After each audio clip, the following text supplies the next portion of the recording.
What's the guarantee? That's why you have to have gas supply and gas transport agreement. And that's why the generator has to have a contract, PPA, banked up with security by bulk trader. And that's why the bulk trader has to tie up himself with a vesting contract with a disco, so that all the value chains are linked together. This is not engineering art. This is both engineering, is both economics, and both law and everything. Dr. Amadi, are you saying, please let me interrupt you. Are you saying, Dr. Amadi, just let me get a word in. Sure. Are you saying then that the expansion of gas pipeline networks are also being factored into the cost of gas?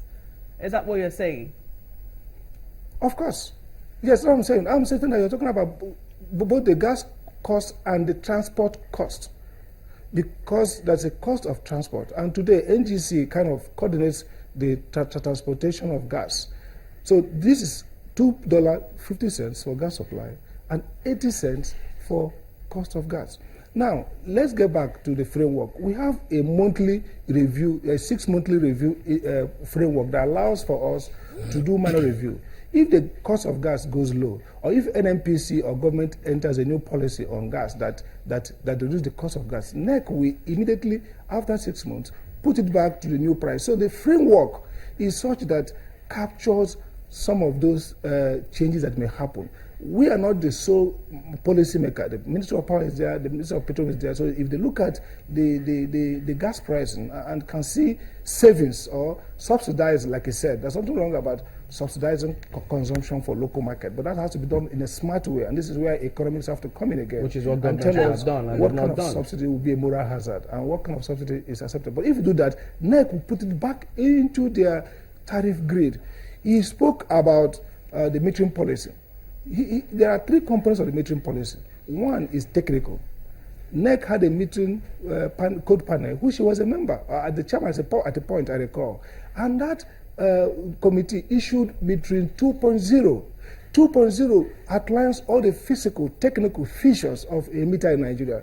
We have a policy that tells us what meter can function in Nigeria.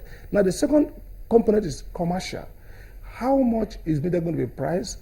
What is the import policy? Are you going to allow local content? Are you going to allow importation? We have that. The third one will be social, in terms of those who don't have meter, or those who have meter, what's the policy for rollout of meter? That policy exists. Now, back to the question. Engineers ran this network since 1890 something to today, and we had less than 40% metering until 2010, 2012, when the Bamidele Atulu report came out.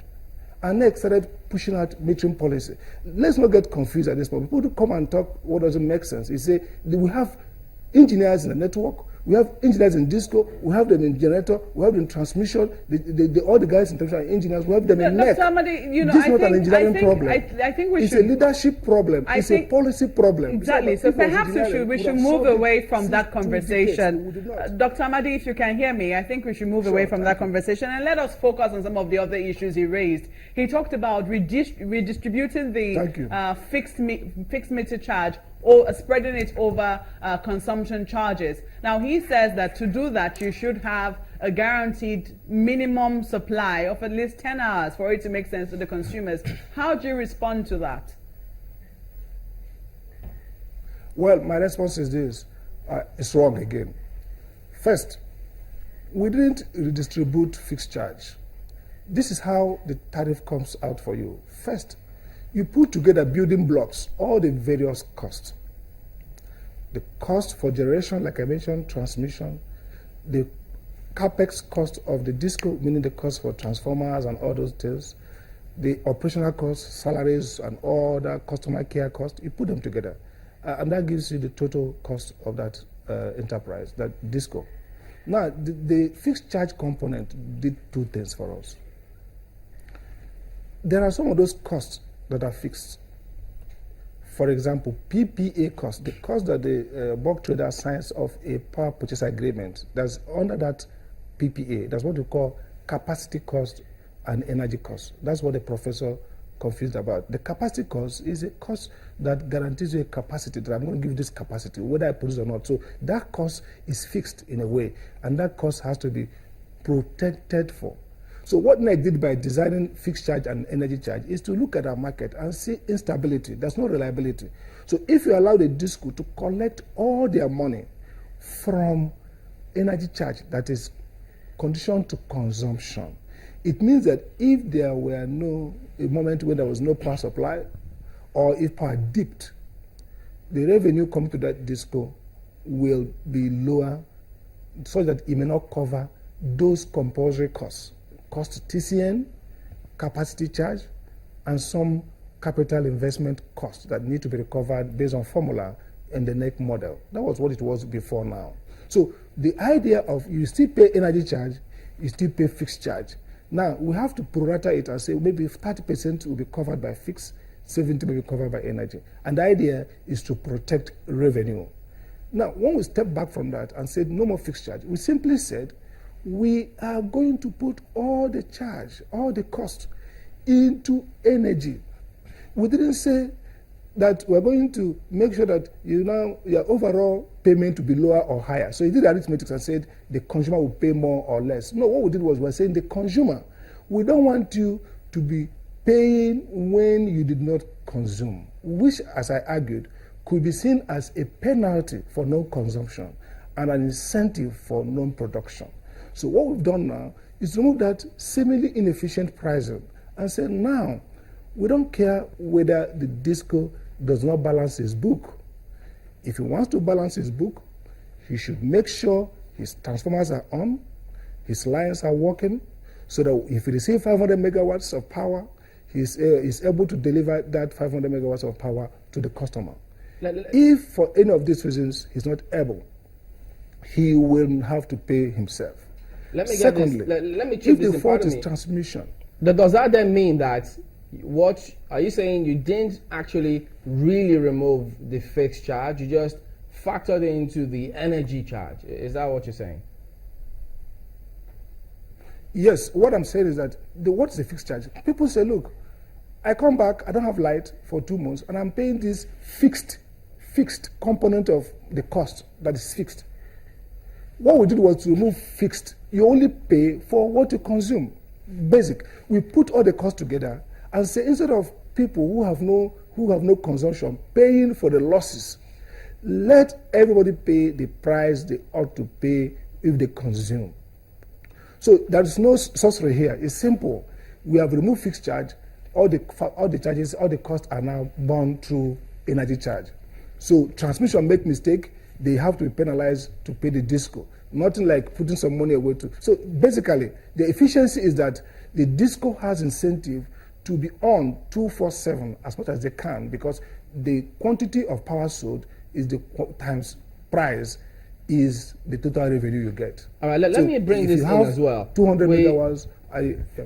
You have told journalists that discos were required to meter all consumers by October 2016 or forfeit getting revenue from those who are collecting estimated meters.